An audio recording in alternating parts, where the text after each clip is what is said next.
పిల్లలకు డబ్బులు కాదు కావాల్సింది, సంస్కారాన్ని ఇవ్వండి, చదువునిప్పించండి. మీ పిల్లలు వందల వేల కోట్ల రూపాయలు సంపాదిస్తారని చెప్పాను.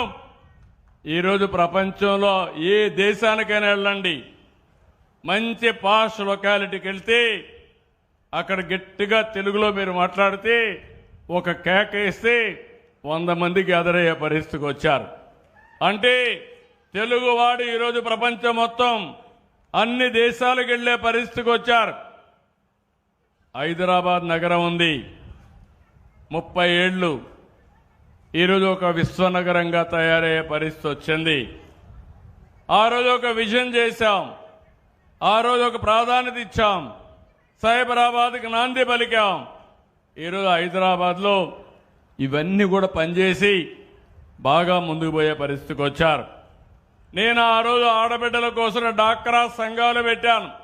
ఏం తల్లి జ్ఞాపకం ఉందా?